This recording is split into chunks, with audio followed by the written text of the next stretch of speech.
Eder, Mech, Pallister. Ma ogni volta che c'è qualcosa rimandano e non si capisce perché. Da parte nostra non c'è una protesta per quanto riguarda la durata di questo incidente probatorio, perché ricordiamo che non ci sono misure cautelari in corso. Certo è che Sebastiano vive un po' il peso dell'essere indagato, lo vive, ma più che altro per quanto riguarda la croce che l'opinione pubblica ormai gli ha messo. Mi sembrerebbe quasi impossibile che non ci fossero questo scambio di cose tra me e Liliana, insomma, no? Fibre o cose volatili, insomma, che normalmente quando due persone vivono insieme si scambiano. Le indagini continuano, forse stanno aspettando che tu compia 100 anni per arrivare al dunque. Assolutamente incredibile che dopo 4 anni e mezzo vengono concessi questi 90 giorni per ulteriori indagini e soprattutto il giorno 26 che dovevamo comunque incontrarci verrà analizzato questo sacco nero dove era il corpo di Liliana, cioè dopo 4 anni e mezzo. Il zirconio io ce l'ho anche qua sotto le scarpe, capito? Tra tutti gli elementi, quale temi di più? Io assolutamente di niente. Dopo 4 anni e mezzo, se avevano qualcosa in mano nei miei confronti, avrebbero già fatto. Sembra chiaro che gli inquirenti all'inizio abbiano un po' sbagliato alcune valutazioni. Questo non è un problema mio. Indagini hanno fatto loro male, è un problema loro, no? Sono gli avvocati che occupano di questo. Perché lei è... Purtroppo, guarda, sono passati 4 anni e mezzo e mi porto dietro questa quasi condanna, già come fossi già io il colpevole. Da 4 anni e mezzo queste indagini che comunque vanno sempre avanti, infinite, indagini infinite. Non si può andare avanti così. Io in settembre faccio 77, diciamo, queste indagini infinite certamente mi feriscono dentro.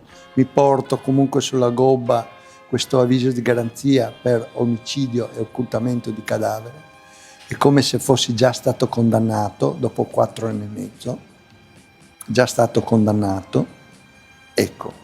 E io ho la fortuna di avere 2 avvocati, Alice e Paolo Bevilacqua, che comunque ogni settimana ci vediamo, mi danno la forza di andare avanti, mi dicono tante cose, è quello che stanno loro lavorando, capisci?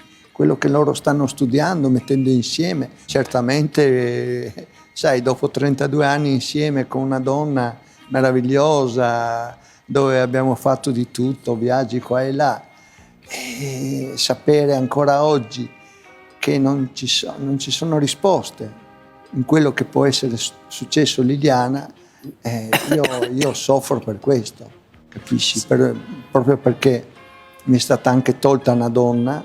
Per fortuna guarda su uno che si muove, viaggia, mi do da fare, ho un sacco di amicizie che comunque coltivo, i vecchi amici, io come ti ho detto tempo fa di Sterpin non voglio parlare perché non c'è più, per rispetto verso di lui e per rispetto verso i familiari. Lui non c'è più e basta, non ne voglio parlare. Ma Claudio te lo sogni ancora tutte le notti? Assolutamente no.